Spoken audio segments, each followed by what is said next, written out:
श्री विघ्नर सहकारी साखर कारखाना जुन्नर या परिसरातील आपण आजच्या या भव्य शेतकरी मेळाव्यानिमित्त कारखान्याचे अध्यक्ष माननीय श्री सत्यशील दादा शेरकर, कारखान्याचे उपाध्यक्ष घोलप साहेब, कारखान्याचे कार्यकारी संचालक श्री भास्कर गुले साहेब, तसेच शेती अधिकारी पाटील साहेब, ऊस विकास अधिकारी संदीप जाधव साहेब, त्यांचे सहकारी मोर्डे साहेब, सर्व शेती अधिकारी व त्यांचा स्टाफ, तसेच या कारखान्याचे सर्व संचालक मंडळी आणि जुन्नर तालुक्यातून वेगवेगळ्या भागातून वेगवेगळ्या गावातून आलेले माझे ऊसकर शेतकरी बंधूंनो आणि भगिनींनो, आज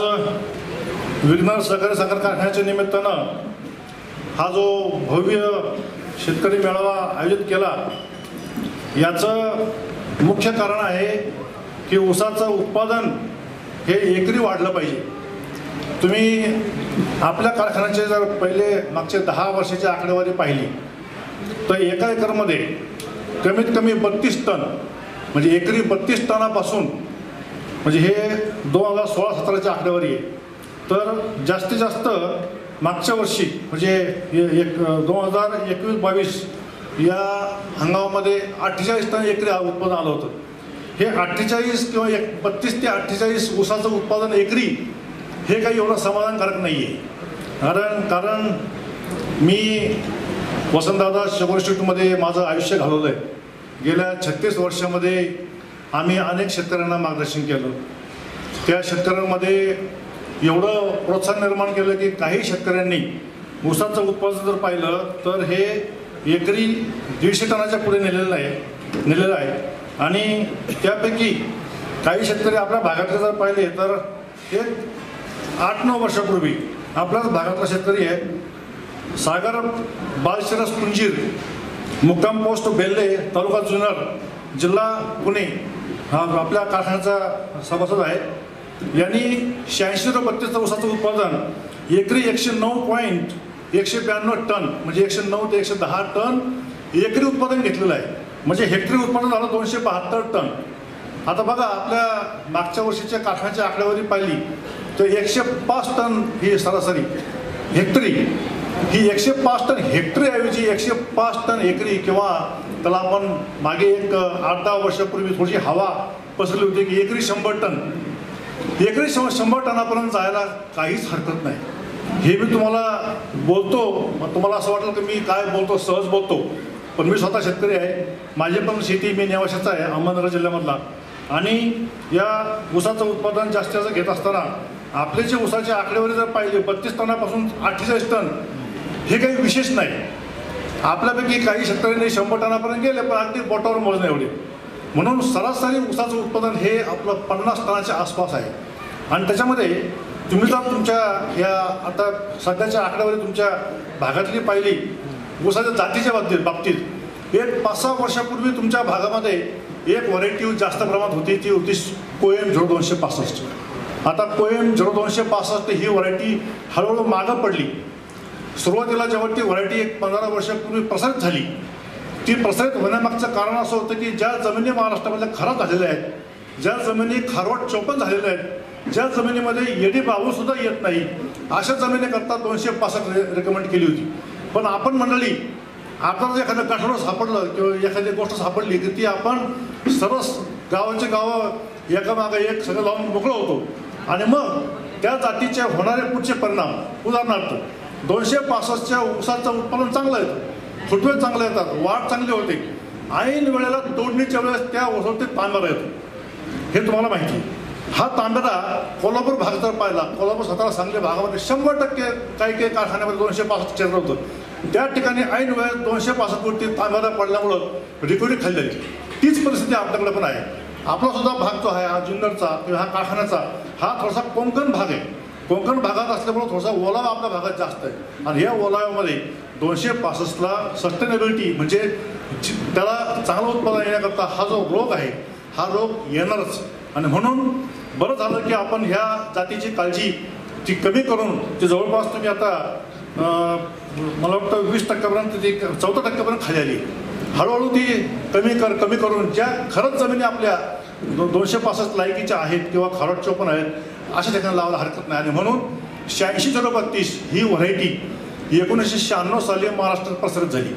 ही 86-032 व्हरायटी कोइंबतूर संशोधन केंद्राने काढलेली आणि कोइंबतूर संशोधन केंद्राने काढलेली ही व्हरायटी गेल्या 16 वर्षापासून संपूर्ण महाराष्ट्रामध्ये जवळपास 50-55 जवळपास 60% आहे. आणि म्हणून 265 कमी करून आता 86-032 लोक वळलेले आहेत. तरी पण 86-032 ही एकमेव व्हरायटी ज्या आतापर्यंत 10-12 व्हरायटी आहेत त्याच्यामध्ये चांगली ठरलेली आहे. प्रॉब्लेम फक्त एकच आहे की जात 265 कमी करून 86-032 घेऊन सुद्धा आपलं ऊसाचं उत्पादन हे ज्ञानबा तुकाराम आहे. ज्ञानबा तुकाराम म्हणजे काय माहिती? ज्ञानबा तुकाराम म्हणजे वारकरी मंडळी 2 पावलं मागं 1 पाऊल पुढं असं आपलं चाललेलं आहे. म्हणून नुसत्या जातीकडं नवीन जात बदलणे म्हणजे नवीन बेणं, त्या जातीचं बेणं हे बदललं पाहिजे. त्या जातीचं बेणं संशोधन केंद्र, मुख्य संशोधन केंद्र ह्या 86-032 करता पाडेगाव आहे. आणि पाडेगाव असून VSIने माझ्यामार्फत पूर्वी ज्यावेळेला मी VSIला होतो त्यावेळेला सर्व बियाणांचं वाटप म्हणजे पायाभूत बेणे, सर्टिफाईड बेणे हे मी करत होतो.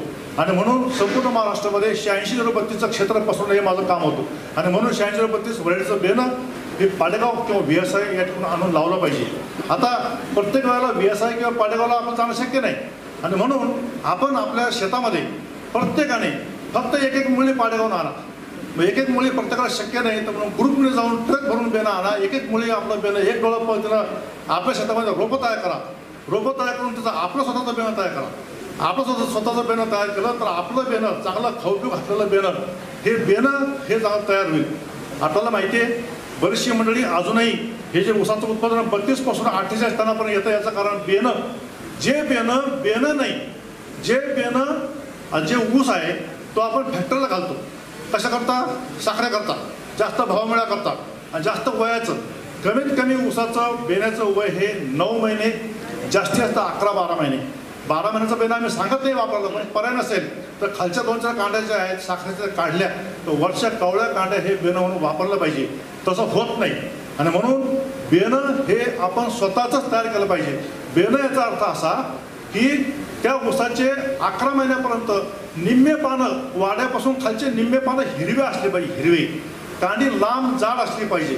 सशक्त रोगमुक्त असलेली व्हरायटी पाहिजे. आणि म्हणून हे असं बेणं आपण स्वतः तयार केलं तर त्या बेण्याची उगवण ही 90-95-100% होऊ शकते. आजकालच्या भागामध्ये तुम्हाला माहिती आहे की ऊसाचं उत्पादन जास्त घेण्याकरता दक्षिण भारतामध्ये जे साखर उतारा सगळ्यात जास्त असतो 12.5-13% असतं, सरासरी ॲव्हरेज असतं. याचं कारण सुरुवातीला त्या भागात तुम्ही जर गेला कोल्हापूर भागात किंवा सातारा सांगली भागामध्ये प्रत्येक गावोगावी 10-10 रोपाच्या नर्सऱ्या आहेत. रोपाच्या नर्सरी एवढ्या आहेत की त्या ठिकाणी चांगलं बेणं वापरून रोपं तयार करून त्या रोपाचे लागण शेतामध्ये केल्यामुळं 100% ऊसाची उगवण होते. आणि 100% ऊसाची उगवण झाल्यामुळं ऊसाची जी संख्या पाहिजे आपल्याला एका एकरला ती आपल्याला मिळते. किती संख्या पाहिजे एका एकरला ऊसाची संख्या? ऊसाची संख्या जर 86-032 व्हरायटी असेल तर एका एकरमध्ये तुम्हाला 35,000 ते 40,000 ऊस मिळाले पाहिजे. 35 ते 40,000 पक्व ऊस हे मिळण्याकरता पहिली जी पायरी आहे ऊसाच्या उत्पादनाची ती म्हणजे बेणं. हे बेणं जर तुम्ही चांगलं स्वतःचा तयार केलं लावलं किंवा रोपं तयार करून जर लावले तर 90% उगवण होऊन आपल्याला ऊसाची संख्या जास्त मिळते. ऊसाची वाढ चांगली होते. आणि म्हणून रोपं जर तयार केलं हे रोपं आपण का म्हणतो? माझ्यासारख्या माणसांनी VSI मार्फत जवळपास जगाचा दौरा केला आहे. जगप्रवास केलेल्या माझ्यासारख्या माणसाने तुम्हाला सांगतो बऱ्याचशा देशामध्ये 10-10 एकराच्या रोपाच्या नर्सऱ्या आहेत. त्या ठिकाणी नुसतं रोपं तयार करत नाही तर ते रोपं तयार केलं तर त्यांची टीम आहे, ट्रक आहे. त्या ट्रकमध्ये बेणं लोड करून रोपं लोड करून ते लागून करून येतात आणि त्याचे पैसे लागणीचे रोपाचे खताचे पैसे सगळे त्यांच्याकडे नंतर वसूल करून घेतात. अशी सिस्टीम आपण आली पाहिजे. आणि म्हणून माझ्या माहितीप्रमाणे तुमच्या अधिकाऱ्यांनी दिलेल्या माहितीप्रमाणे तुमच्या भागात आता कुठंतरी 10-20% रोपाची लागण व्हायला लागली. ही रोपाची लागण 10-20% व्हायची आहे. जी 100% लागण ही तुमच्या रोपांनी झाली पाहिजे. आता रोपं तयार करायला तुम्हाला माहिती आहे ट्रे असतात, जवळपास 70 कपाचे ट्रे असतात. तर कपाची ट्रेची गरज नाही. जर आपण स्वतः रोपं तयार करत असाल तर कोल्हापूर पद्धतीची जी आहे त्याला नाव आहे सुपर केन नर्सरी. सुपर केन नर्सरी म्हणजे जमिनीवरती पोतं आथरायचं, तीच माती जमिनीच्या पोत्यावर टाकायची, 4 बोटं मातीचा थर टाकला की एक डोळापर्यंत बेणं तोडून त्या ठिकाणी दाट लावा, डोळावरती करा, तेवढा थड मातीचं पट टाका आणि ओलं पाणी द्या. जर तुमचं ऊसाचं रान तयार असेल, सऱ्या पाडल्या असतील, तर त्या सऱ्याचे नाकाची वरती नाकाची ते हवर करा, त्या ठिकाणी पोता आतरा, तिथं रोपं लावा. म्हणजे शेतामध्ये जे पोतं धरायला सोबत तिकडनं इकडनं पोत धरायला सोबत तुमच्या अशा प्रकारच्या सुपर नर्सरी म्हणजे स्वस्तातली नर्सरी शेतामध्ये ही तुम्हाला 15 दिवसात रोप तयार होतं. आता हे रोप तयार करताना तुम्हाला माहिती आहे, एका एकरला खतं घालून पेरण्यापेक्षा थोडशा 1-2 गुंठे 4 गुंठे या क्षेत्राकरता खतं कमी लागतं, पाणी कमी लागतं. आणि म्हणून ऊसाची लागण करताना रोपं जर तयार झाले तर ओली लागण केली तर आपल्याला 100% उगवण होते. आणि म्हणून ऊसाचं उत्पादन हे जर तुम्हाला जास्त घ्यायचं असेल तर पहिली पायरी रोपं तयार करा. रोपं तयार करताना जे बेणं आहे, हे बेणं जर आपल्या घरचं असलं 86-32चं 86-32च आहे का ही पहा. कारण 86-32च्या रंगासारख्या अशा अनेक व्हरायटी आहेत. त्या जरा जवळ जाऊन बघा, पाडेगाव जाऊन बघा. तुमच्या भागामध्ये जर पाडेगावून बेणं आणलं असेल तर त्या बेण्याचा अभ्यास करा. उघड्या पडलेल्या कांड्या ह्या तपकीर रंगाच्या असतात, लालसर रंगाच्या असतात आणि कांडीमध्ये जाड असते, निमुळते असते. पान लांब असतं, काही पानं वाढायचे सरळ असतात. अशा ह्या 86-32च्या ओळखाच्या खुणा आहेत. सगळ्यात जास्त फुटवे असणारी ही 86-32 व्हरायटी कोइंबतूरने काढलेली आहे. कोइंबतूरला एक महिला शास्त्रज्ञ आहे, त्यांचं नाव आहे डॉक्टर भाग्यलक्ष्मी. त्या मॅडमनी ही व्हरायटी काढली. ती व्हरायटी आज आपल्या दक्षिण महाराष्ट्रामध्ये, गुजरात, मध्य प्रदेश, महाराष्ट्रापासून सगळ्या दक्षिण भारतामध्ये 86-32 आज 1 नंबरला आहे. मागाशी भाषणामध्ये संदीप जाधव साहेबांनी सांगितलं की भारतामध्ये ऊसाच्या उत्पादनाच्या बाबतीमध्ये सरासरी महाराष्ट्रामध्ये भारतामध्ये तमिळनाडू राज्य 1 नंबरला आहे. तमिळनाडू कायम त्यांचा राज्याचं ऊसाचं सरासरी उत्पादन 100 पुढे आहे. ते 115 टन होतं, थोडंसं दुष्काळामध्ये पडल्यामुळे 110 राहिलं, 105 राहिलं. पण एका एकरला त्यांचं हेक्टरला 100 पुढे त्याचं उत्पन्न आहे. आपण अजूनही महाराष्ट्राचं ऊसाचं उत्पादन हे 85 ते 88 टनाच्या हेक्टरचं आहे. म्हणजेच सरासरी आपल्या महाराष्ट्र राज्याचं ऊसाचं उत्पादन हे एकरी 35 ते 40 टनापर्यंत आहे. थोडंसं आपलं ह्या जुन्नर भागातलं ऊसाचं उत्पादन 10 टन जास्त आहे. हे 48 टनाचं जे 50 टनाचं उत्पादन एकरी आहे, हे 10 टन जरी वाढलं तर तुमच्या भागामध्ये जे 9000 हेक्टर एरिया आहे, हा 9000 हेक्टर एरिया थोडासा कमी होऊन प्रति हेक्टर जर ऊसाचं उत्पादन जे आपण हेक्टरी 105 म्हणतो ते जर एकरीत घ्यायचा जर प्रयत्न केला तर आपल्याला जास्तीत जास्त ऊसाचं उत्पन्न मिळून उलट तुमचा जर ऊसाचं उत्पन्न तुम्हाला जास्त मिळालं तुमच्या कारखान्याचं पोट भरून तुम्हाला ऊस बाहेर देता येईल. आणि कमी क्षेत्रात जास्तीत जास्त ऊसाचं उत्पादन घेतलं तर आपलाच फायदा होतो. आणि म्हणून आपल्याला काही मागाशी कोणतरी म्हटलं, भाव ऊसाचे वर खाली होतात, चढ उतार. ऊसाचे भाव हे आंतरराष्ट्रीय लेवलला सुद्धा बदलतात. तसं सोन्याचे, पेट्रोलचे भाव हे आंतरराष्ट्रीय लेवलचे विषय असल्यामुळं ऊसाचा भाव पण तसाच आहे. आणि म्हणून एखाद्या कारखान्याला 14 रिकव्हरी मिळाली आणि 5000 रुपये टनाला भाव मिळाला तर आपल्याला तो मिळाला पाहिजे अशी अपेक्षा करायची नाही. आपल्या भौगोलिक वातावरणामध्ये ऊसाचं उत्पादन जर तुम्ही शास्त्रीय पद्धतीने नीट ऐकलं, पुस्तकं वाचले, आमच्यासारख्याचे भाषण नीट ऐकले तर एका एकरला 200 टन उत्पन्न येऊ शकतं मिळाली. तुम्हाला वाटलं की हे बोलायला काय वाटतं यांना, पण 200 टन एकरी का म्हणतो मी, तर आता जे 86-32 आपल्या भागामध्ये जवळपास 80% आहे, ती 86-32 मादी म्हणून वापरून तिच्यापासून मी एक नवीन जात शोधून काढली, ती तुमच्या भागात आलेली आहे. तिचं नाव आहे को-VSI 18121. को-VSI 18121 ही व्हरायटी 86-32 म्हणून तयार केली. तिचा नर आहे केरळमधला आहे, को-T8201 हा त्याचा नर आहे. आणि हा नर सरळ उभं राहतो. केरळमध्ये काय होतं, जंगल आणि हवा जास्त असल्यामुळं लोळण्याचं प्रमाण होत नाही आणि म्हणून सरळ उभी राहणारी व्हरायटी को-VSI 18121 हे तिचे गुण आलेले आहेत. को-T8201 आणि जास्त फुटवे, जाडी, साखर आणि सरळ लांब कांडी हे गुणधर्म 86-32 आहेत. आणि म्हणून को-T8201 आणि 86-32 म्हणून तयार केली ही को-VSI 18121 ही व्हरायटी आपण 86-32 बरोबर लावा. ज्या ठिकाणी तुम्हाला बाकीच्या व्हरायटीचे नावं तुम्ही दिली नाही, परंतु काही ठिकाणी पाडेगावची एक व्हरायटी आहे PDN 1512 ही 265 पासून तयार केली आहे. थोडी जरा काळजी घ्या, कारण आपल्याला ऊसाचं उत्पादन नुसतं लागतच नाही, तो खोडवतनं मिळाला पाहिजे. जगाच्या पाठीवर असा एक देश आहे की त्या ठिकाणी 35 ते 40 खोडवे घेतले जातात. कुठला देश आहे? ऑस्ट्रेलियाचं थोडंसं वरती एक 5 बेटा असलेला फिजी नावाचा देश आहे. त्या फिजीमध्ये बापाने ऊस लावायचा आणि पोराने 35 खोडवे घ्यायचे, असे त्या ठिकाणी जाती आहेत. त्या ठिकाणी हवेमध्ये ओलावा जो आहे समुद्र साईडला असल्यामुळं 90% ओलावा कायम असतो आणि म्हणून कमी पाण्यात कमी खर्चामध्ये त्या ठिकाणी 35-40 खोडवे येऊ शकतात. आपलाही भाग तसाच आहे. विघ्नर कारखान्याचा परिसर जर पाहिला तर शेजारचा रस्त्याचा हायवेच्या पलीकडचे कारखाने आहेत आणि हायवेच्या पश्चिमेकडच्या कारखाने आहेत. त्या ठिकाणी ओलावा जास्त असल्यामुळं आपल्याला ऊसाचे खोडवे जरी 86-32 असली तर 86-32चे कमीत कमी 5 खोडवे घेतले पाहिजे. खोडवा घेण्याचा मागचा फायदा असा आहे की ऊसाची लागण जर तुम्ही व्यवस्थित केली, रोपाची लागण केली किंवा कांडी लागण केली तर 100% उगवण व्हायला पाहिजे. जरी कांडीची लागण आपण केली तरी काही सऱ्या म्हणजे 10 सऱ्यानंतर 1 सरी दाट लावायची की जेणेकरून ऊस उगवल्यानंतर जिथं तुडाळ पडला आहे, गॅप पडलेला आहे, त्या ठिकाणी जवळच रोपटं उपटा आपल्याला पुढे पाण्याखाली लावता आलं पाहिजे. म्हणून गॅप भरले पाहिजे. आपण मंडळी एकदा ऊस लावला की शेतात जात नाही, बरोबर का नाही? बांधावर शेती करते बरेच मंडळी आणि बांधावर शेती केल्याचा परिणाम हा तुमचा 32 टन ते 48 टन हा आकडा आहे. हा मी सांगत नाही. थोडंसं बाहेरच्या जर बाजूच्या कारखान्या गेले तर सर्वसाधारणपणे हीच परिस्थिती आहे. आणि म्हणून ऊसाचं उत्पन्न जास्तीत घ्यायचं असेल तर नंबर 1 जात तेवढा 86-32 चांगलं जातीवंत बियाणं आणा. थोडासा खर्चही सुरुवातीला कारखान्यामार्फत ते कॉर्डिनेशन करताच आहे, सहकार्य त्याचं मिळतंच आहे. आणि म्हणून प्रत्येकाने एक जरी मुळी लावली तर आपले बेने माळ तयार होऊन आपलं स्वतःचं उत्पन्न वाढण्याकरता आपला हा एक चांगला महत्त्वाचा प्रयत्न आहे. आणि म्हणून भाव जरी कमी झाला तर हरकत नाही. आपल्याला 105 किंवा 100 टन एकरी घ्यायचा असेल तर 100% उगवण झाली पाहिजे. नंबर 2 जसं आपण आपल्या गाड्याचा गिअर टाकतो ना, पहिला गिअर म्हणजे जाती आणि त्याचं बियाणं. आता लागण हंगाम आपल्या भागामध्ये लागण हंगाम पूर्वी नव्हता तेवढा. म्हणजे पूर्वीच्या काळामध्ये आडसाली सोडून पूर्व हंगामी लावत होते. पूर्व हंगामीनंतर आपण जास्त उत्पन्न येतं म्हणून आडसाली लावायला लावलो.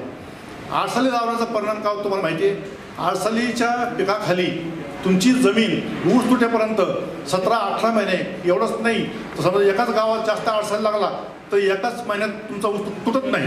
आणि म्हणून काहीच्या तोंडीचं ऊसाचं वय हे 19-20 महिने होतं. आणि मग आपण अधिकाऱ्याच्या मागात तळाला लावतो की माझा ऊस तोडा, माझा तळा शेजारचा तोडला नाही, याचा तोडला असं म्हणून तोडणी आपलं वाहतूक हा विस्कळीत होतो. आणि जास्त वयाचा ऊस लोळलेला ऊस तुम्हाला माहिती आहे ऊस जर पडला तर जसं तिळाचं झाड आहे ना, तिळाचं ते जर सांडलं तर तीळ सांडतात खाली, तसं साखरसुद्धा खाली सांडते आपोआप. सांडते म्हणजे काय की पडलेल्या ऊसाला पुन्हा उभं राहायकरता जे काणी साखर तयार झाली ती वाढ्याकडे जाते. लक्षात घ्या. म्हणून ऊस जास्त पडला नाही पाहिजे. आणि ऊस पडायचा नसेल थोडंसं आडसाली कमी करा. आडसालीपासून थोडंसं तुम्ही शिफ्ट व्हा सप्टेंबर-ऑक्टोबर लागलेलं. सप्टेंबर-ऑक्टोबर लागण्याचं तुम्हाला शिफ्ट व्हायचं असेल तर रोपं केल्याशिवाय पर्याय नाही. कारण आपल्याकडे पाऊस सुरू होतो जुलै-ऑगस्टला. मग जुलै-ऑगस्ट दरम्यान आपल्या शेतात जात नाही, ऊस लावता येत नाही, सऱ्या पाडता येत नाही. आणि म्हणून ऊसाची लागण करायची असेल तर प्रत्येकाने थोडंसं आडसाली सोडून पूर्व हंगामीकडे जायचं असेल तर ऊसाचे रोपं तयार करा. आणि सप्टेंबर, ऑक्टोबर, नोव्हेंबर हे 3 महिने ऊस लावा. या 3 महिन्यामध्ये जर ऊस लावला तर तुम्हाला माहिती आहे वातावरण असतं पावसाचं, पावसाळी वातावरण. पावसाळी वातावरणामध्ये जमिनीच्या वरती जी हवा ओली असते आणि जमीन खाली ओली असते त्याच्यामुळं ऊसच काय गवत किंवा कोणतंही पीक जास्त फास्ट वाढतं. आणि म्हणून ऊसाची लागण ही सप्टेंबर, ऑक्टोबर, नोव्हेंबर केली तर तिचं ऊसाचं उत्पादन हे तुम्हाला जून, जुलै, ऑगस्ट या दरम्यान त्या तेवढं येतं.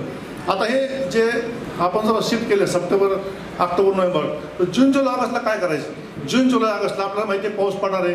तागाचं बी पेरा. तागाचं बी पेरा एका एकराला 40 किलो लागतं जर तुम्ही कसं जरी केलं तरी. आणि म्हणून तागाचं बी सुद्धा आपल्या कारखान्यामार्फत बरेच किती टनेजमध्ये ते वाटलेलं आहे.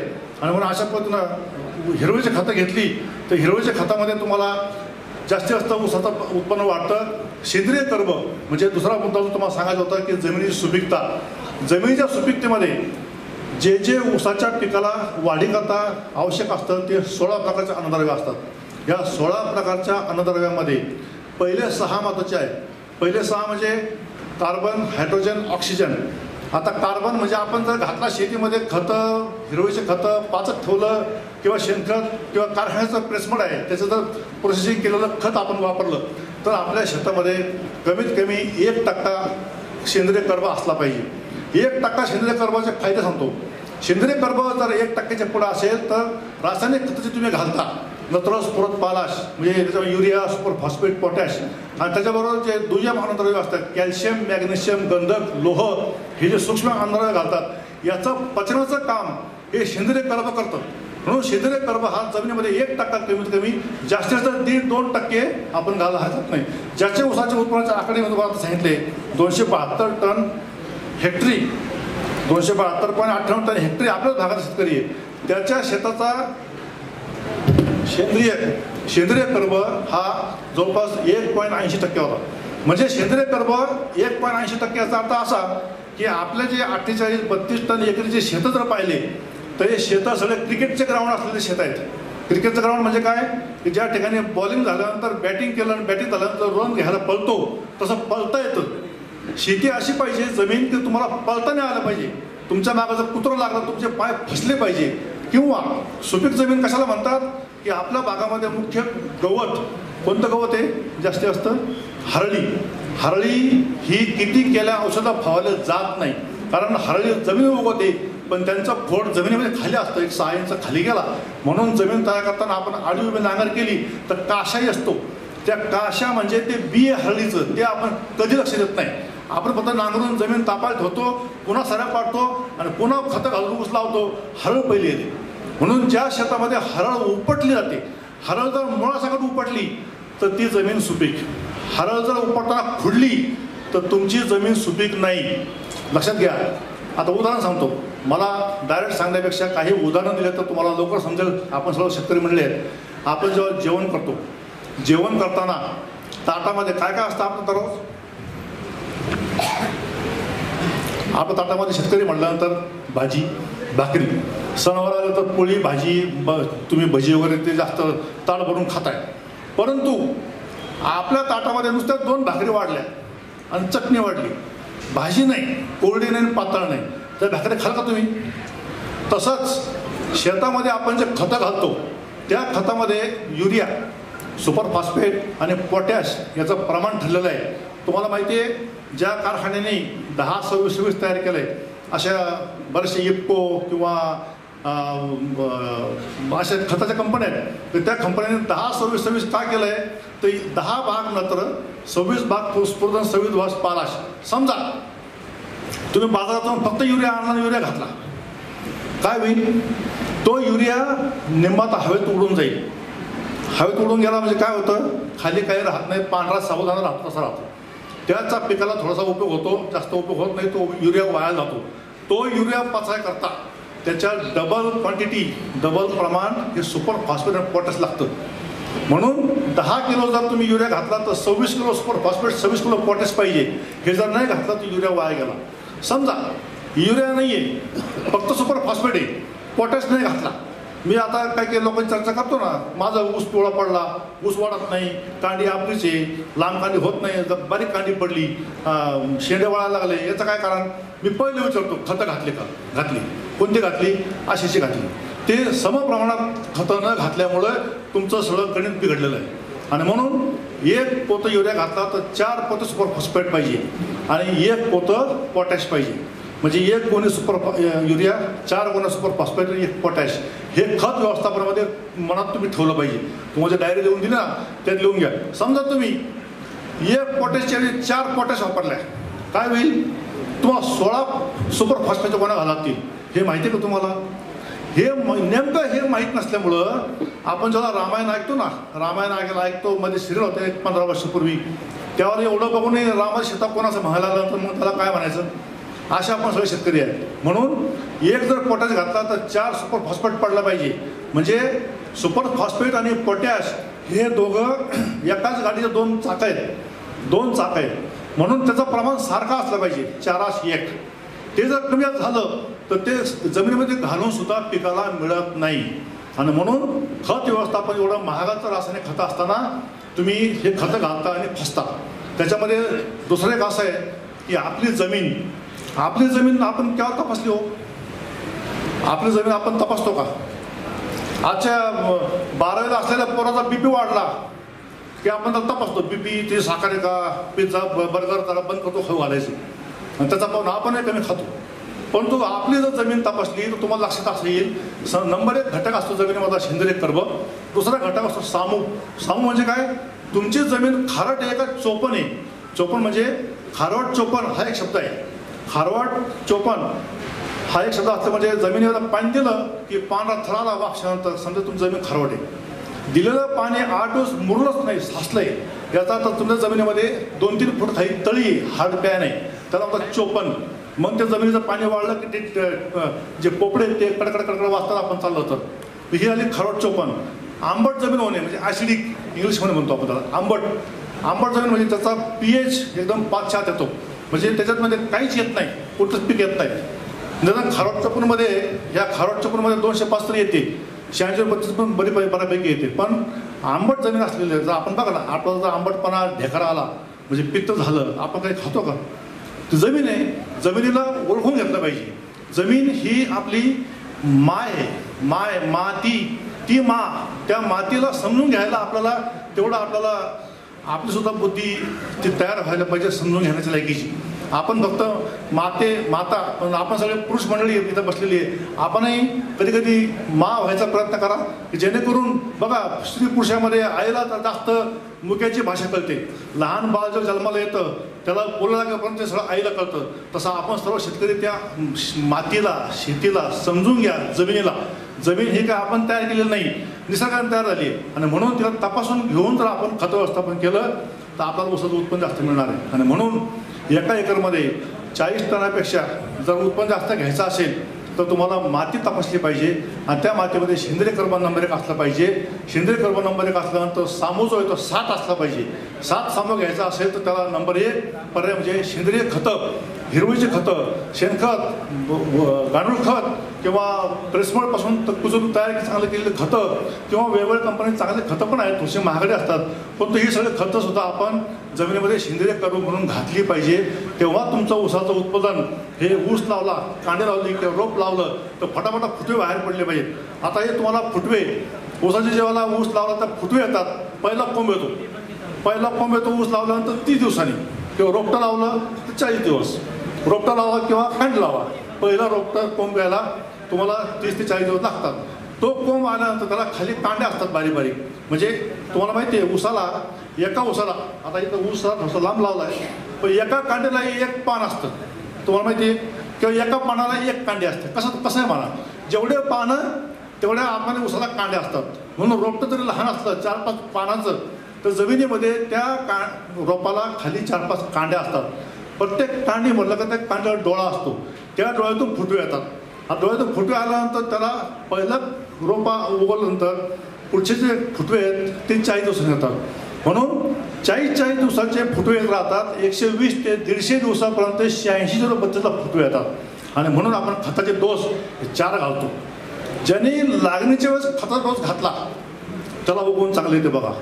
ज्यांनी ऊस लावला पण खतं घालल्यानंतर आता पैसे नाही, कायला पाहिजे खत, एवढं चांगलं येईन आपोआप, चुकतं ते. याचं कारण का, ज्यांनी ऊसाच्या लागणीच्या वेळेस 10-26-26च्या आता 48चा डोस वेगळा आहे, पूर्व हंगामी डोस वेगळा आहे आणि सुरूचा डोस हा वेगळा आहे. तेव्हा 10-26-26च्या सरासरी एका एकरला ज्यांनी 3 गोण्या घातल्या त्याचे उगवून चांगले होते, पुढं येणारे फुटे चांगले येतात. ज्यांनी ऊस उगवल्यानंतर खतं घातली त्याला बघा 50% ऊसाच्या वाढीला मार खातं. कारण का, जो ऊस उगवतो त्याला सुरुवातीला खत न मिळाल्यामुळे खालची जाडी बारीक राहते, ज्याच्यावरती तो ऊसाचा बंगला ऊस अख्खा उभा राहणार आहे तेच खाली बारीक आहे. म्हणून खालच्या कांड्या बारीक राहिल्यामुळे वर जरी खत मिळाल्यानंतर जाडी वाढली ऊसाची तर तो ऊस वाऱ्याने पडतो खाली. मग आपण म्हणतो एवढे खतं घातले चांगला ऊस आला तरी पडला कसं काय, तर ही जमिनीमध्ये लागणीच्या वेळेस खतं न घातल्याचे परिणाम. आणि म्हणून ऊसाच्या लागणीच्या वेळेस या सेंद्रिय खताबरोबर रासायनिक खताचा डोस हा लागणीच्या वेळेस 3 गोण्या सुपर फॉस्फेट आणि 1 गोणी युरियाची एक्स्ट्रा घातली पाहिजे. मधल्या काळामध्ये ज्यावेळेला ऊस उगवतो, फुटवे येतात, 5.5-6 महिन्यांनी हा जो लागणीचा डोस घातला तो शेवटी घालायचा मोठ्या खांडीच टायमाला. मोठी खांडी ज्यावेळेला आपण करतो त्यावेळेला ऊसाला कांडी आलेली असते. ऊसाला कांडी ही सरासरी 5.5-6 महिन्यात ती सगळ्याबरोबर सगळे फुटवे पिकअप करून त्याला कांडी येते आणि त्याला सपोर्ट लावाय करता आणि खताबरोबर घातलं तर ऊसाचं उत्पन्न चांगलं येतं, ऊसाची वाढ जोरात होते. आता काही मंडळीचे पाहिला मी, आता इथं आणलेलं सॅम्पल 86-32चा पाहिला, 30 कांड्या आहेत.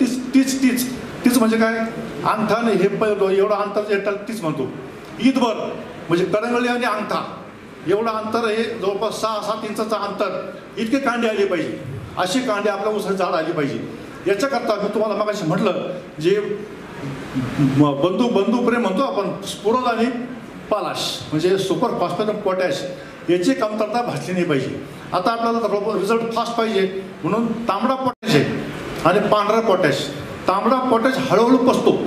कसा पचतो? जसा आपण भात खाल्ला पटकन पचतो, पण त्याच भाताचे पोहे करून खाल्ले तर पोट दुखतं जास्त खाल्लं तर, होतं का नाही? तसं हे सुपर फॉस्फेट आणि पोटॅश आहे. हे सुपर फॉस्फेट पोटॅशचं सारखं प्रमाण जर घातलं तर तुम्हाला ऊसाची कांडी लांब येते, जाड येते. कारण ऊसाच्या कांडीला जी बांधणी करायची असते, समजा आता एक आपली बिल्डिंग आपलं घर आहे, घर बांधायचं आपल्याला ते सिमेंट वाळू आणि खडी असते, पण ताकद देण्याकरता स्टील असतं. हे स्टील याचं काम करतं छिद्रे कर्व, आणि छिद्रे कर्व जर बाइंडिंग बांधून ठेवायचं असेल तर सुपर फॉस्फेट आणि पोटॅश याची जोड लागते. आणि म्हणून सुपर फॉस्फेट आणि पोटॅश एकदम पचत नाही, ते हळूहळू पचतं. एकदा तुम्ही सुपर फॉस्फेट पोटॅश जमिनीत घातलं तर ते पचायला कमीत कमी 4 महिने लागतात. किती लागतात? 4 महिने लागतात. आणि म्हणून लागणीच्या वेळेला सुपर फॉस्फेट पोटॅश डोस घातला तर तोच डोस मोठ्या खांद्याला घालायचा 4-5 महिन्यांनी, म्हणजे तो शेवटी घातलेला डोस पुढचे 5 महिने पुरतो.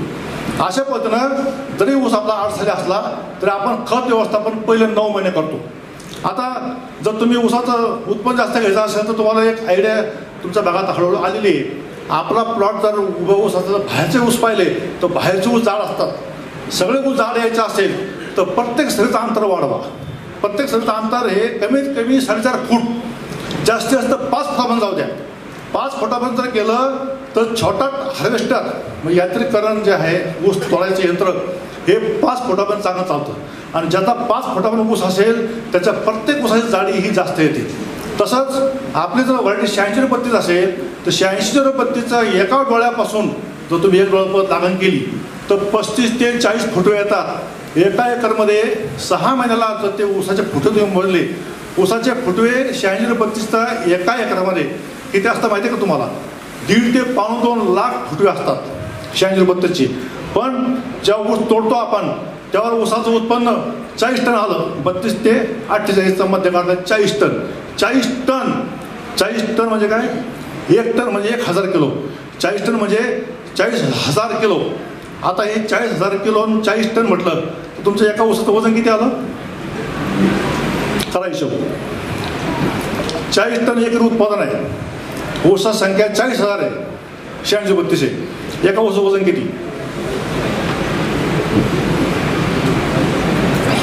आपण हा शेतकरी हिशोब नाही करतात. आपलं फक्त घालायचं माहिती. शेजाऱ्याने टाकलं म्हणून आपण टाकलं. आता बघा ना, कांद्याचं उदाहरण घ्या. माझ्या समोरच्या भावाने काय फवारलं तर गडी काही चुकी सांगतो, ह्यो डबल फवारतो. इकडं कांदा पडला पिवळा, पडला बारीक, तो काढला वाळवला पण टिकला नाही, सडला. जास्त फवारण्या केल्या. अति फवारण्या पण उपयोगाच्या नाही. अति फवारण्या म्हणजे नुसतं टॉनिक पिणे किंवा दारू पिऊन तब्येत सुधारत नाही. दारू पिऊन टिऱ्या वाटतील, त्याला पळता येणार नाही. म्हणून प्या दारू पण लिमिटमध्ये प्या, औषध म्हणून प्या. तसं रासायनिक खतं कमीत कमी जे रासायनिक खताचा डोस तुम्हाला मी सांगितला, 1 गोणी युरिया 4 गोणी सुपर फॉस्फेट 1 गोणी पोटॅशचा अभ्यास करण्याकरता काही आमच्यासारख्या शास्त्रज्ञांनी आयुष्य घाललंय. तेव्हा तो डोस आला. खूप डोस, काही ठिकाणी 2 गोण्या घाल, काही ठिकाणी 5 गोण्या घाल, काही ठिकाणी 4 गोण्या घाल. असं करत 1 गोणी युरिया 4 गोण्या सुपर फॉस्फेट 1 पोटॅश हा स्टँडर्ड डोस तयार झाला. आणि म्हणून तेवढाच घालावा. जमलं तर हा 1 डोस जो आहे हा स्प्लिट करून घालावा. म्हणजे 1 भाकर एकदम खायची ऐवजी 1 भाकर 8 ते खावा ना. ढेरी येणार नाही तुम्हाला, तब्येत चांगलं राहील, सगळं पचल. अशा पद्धतीनं हे खताचं व्यवस्थापन जर व्यवस्थित केलं तर युरियासारखे खतं तुमच्या शेतामध्ये 8-9 महिन्यापर्यंत घालता येतात. फक्त युरिया 1 गोणी युरियाची 4 गोण्या सुपर फॉस्फेट म्हटलं तर 1 गोणी लागलीच टायमाला. दुसरी गोणी 1.5 महिन्यांनी 2 गोण्या, 3.5 महिन्यांनी परत 2 गोण्या आणि मोठ्या हानीला 1.5 गोणी, अशा 6 गोण्या युरियाच्या लागतात. ह्या 6 गोण्या जर तुम्ही 9 महिन्यापर्यंत घातल्या मग त्या कशा घालायच्या? एक तर युरिया पाणी करून युरिया गळा, तसं आपण महादेवाला अभिषेक करतो ना तसं दंडावर टीप बादली भरून ठेवा. थेंब पाणी दंडात जाऊ द्या, वाया जाणार नाही. ते पाणी जिथं मुरतं, जिथं मुळं खाली गेले त्या मुळाला युरिया बरोबर मिळतो. आणि युरिया म्हणजे सलाईन वॉटर. सलाईन म्हणजे काय? जे खाऊन पचत नाही, सलाईन दिलं का लगेच मांस जागा होतो. तसं हे युरियाचं खत आहे. सुपर फॉस्फेट पोटॅश हे तुम्ही जमिनीमध्ये घाला. किंवा आता हे तुम्हाला माहिती आहे सेंद्रिय खतं जर जमिनीमध्ये असतील तर हे स्फुरद आणि पालाश हे जमिनी पचायचं काम करतं. पण खरं पचवायचं काम जे करतं ते तुमच्या शेतातील जमिनीमध्ये असलेले जीवाणू. हे जीवाणू किती असले पाहिजे मातीमध्ये? तुम्ही जर आपली माती कधी, आता बरीचशी तर काही वयस्कर मंडळी आहेत, त्यांचं वय 60च्या पुढे आहे, त्यांनी आयुष्यात कधी जीवाणूचं नाव कधी ऐकलं नाही. याचं कारण का? पूर्वी एक 15-20 वर्षापूर्वी प्रत्येक शेतकऱ्याच्या घरासमोर दावण्या होत्या जनावरांच्या. गाया, म्हशी, बैल, शेळ्या, मेंढ्या, कोंबड्या हे होते का नाही? आज एका शेतकऱ्याकडे जनावर राहिलं नाही, फक्त डेअरीवाल्याकडे आहेत. शेणखत नाही. ह्या शेणखतामध्ये बघा तुम्ही, शेणखत ताजं आणि शेणखत वाढलेलं यात फरक आहे.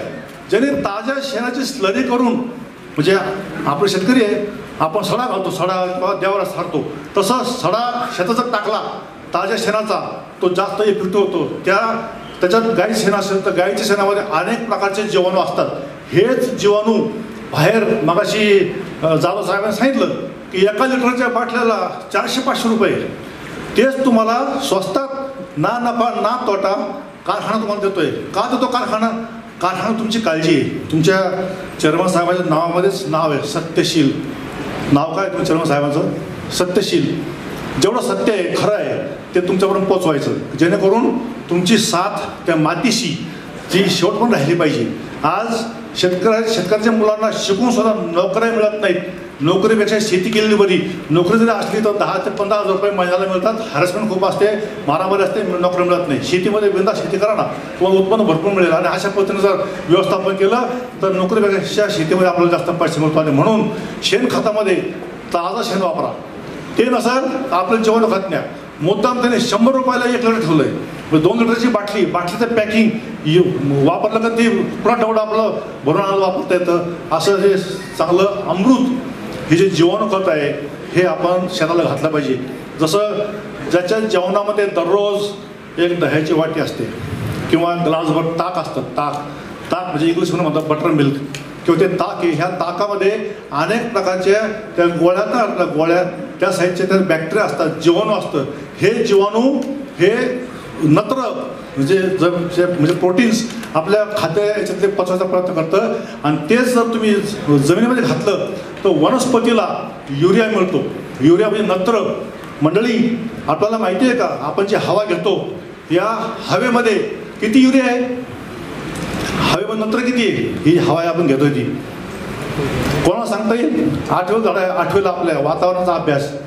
आपल्या हवेमध्ये नत्र किती आहे? कोणतरी बोला.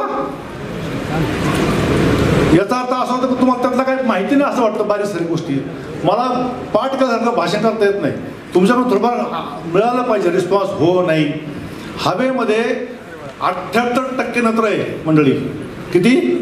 78% नत्र हवे ते फुकट आहे. ते कोण घेतं? फक्त जीवाणू.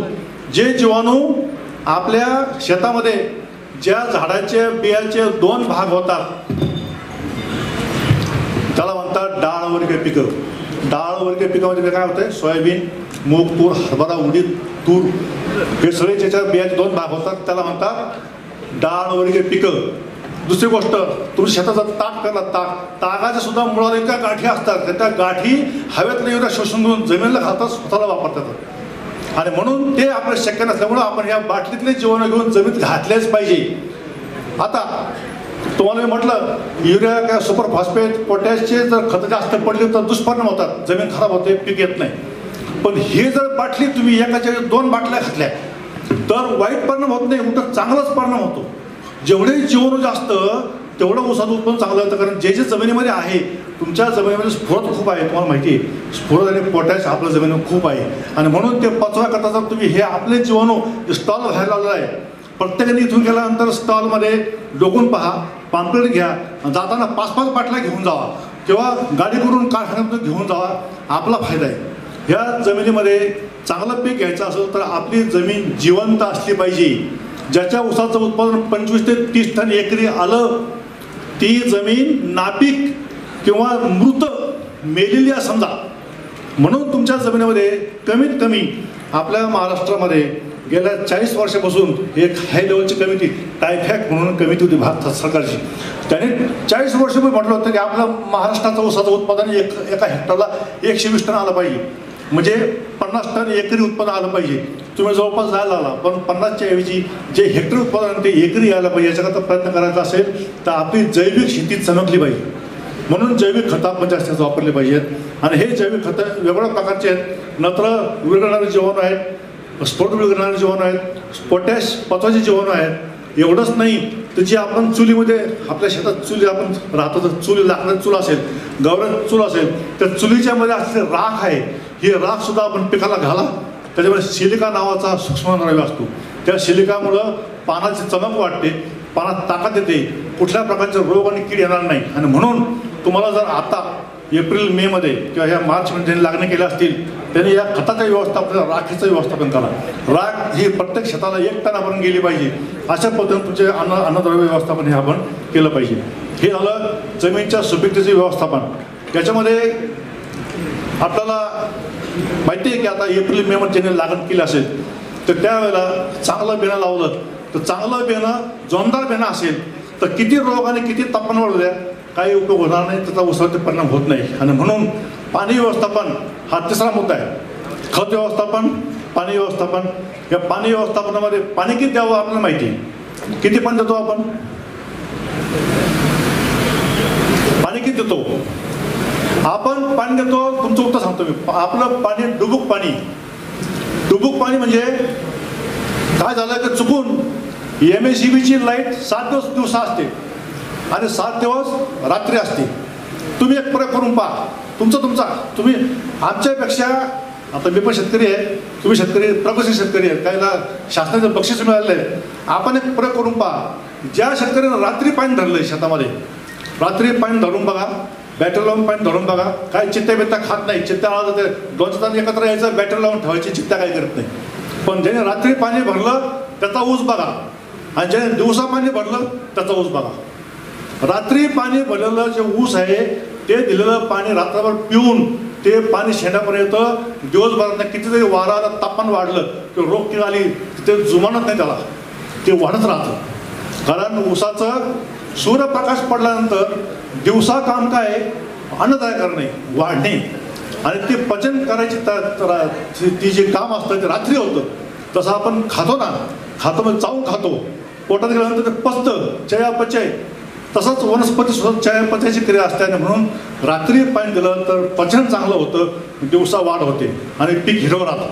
आणि म्हणून आंतरपीक जर तुम्ही या तुमच्या शेतामध्ये जे 5 फुटापर्यंत तुम्ही ऊस लावला म्हणजे रुंद सरी आहे, जी रुंद सरी 5 महिन्यापर्यंत मोकळी ठेवायच्या ऐवजी काही ना काही पेरा. आता तुमच्याकडं बऱ्याचशा भागामध्ये आपल्या मार्केट जवळ असल्यामुळं कोबी फ्लावर घेतो, कोबी फ्लावर किंवा सोयाबीन घेतो आपण. पण त्याच्यामध्ये आपण थोडंसं कोथिंबीर जर काही लावली तर कोथिंबीरसुद्धा मुळावरती गाठी असतात, मेथीच्या सुद्धा मुळावरती गाठी असतात. ह्या गाठी असलेल्या पिकाची तुम्ही आंतरपीक म्हणून ऊसात लागण करा. अशा पद्धतीनं ऊसाचं पाणी व्यवस्थापनामध्ये जेवढा वापसा 24 तास आणि वर्षभर जेवढा ऊसाच्या पिकाला वापसा असेल तेवढा असं आपलं ऊसाचं उत्पन्न चांगलं येतं. कारण वापसा म्हणजे 50% पाणी 50% हवा. अशा परिस्थितीमध्ये ऊसाचं अन्नद्रव्य देवाणघेवाणची क्रिया होते आणि ऊसाची वाढ चांगली होते. या अशा पद्धतीनं ऊसाचं उत्पन्न आपण जास्त घेऊ शकतो. याच्यामध्ये खोडवा व्यवस्थापनामध्ये 2 वाक्य सांगतो.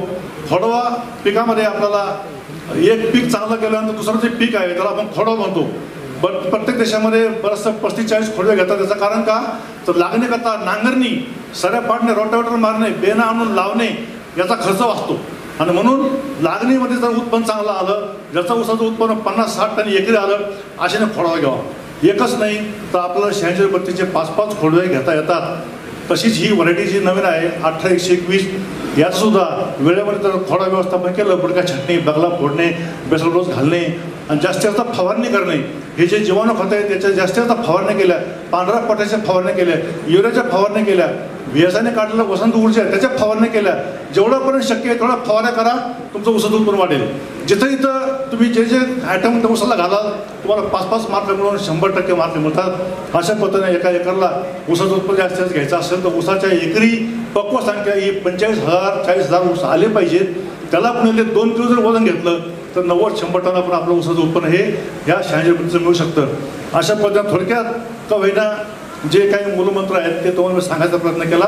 तेव्हा आपण जे ऐकलं त्याच्यामध्ये नंबर 1 जाती, नंबर 2 देणं, नंबर 3 खत व्यवस्थापन, त्याला जमिनीचे व्यवस्थापन म्हणतो, नंबर 4 जमीन जीवन ठेवणे, आणि 5 नंबर पाणी व्यवस्थापन, की जेणेकरून वापसा स्थिती वर्षभर राहील असं पाणी व्यवस्थापन करणे.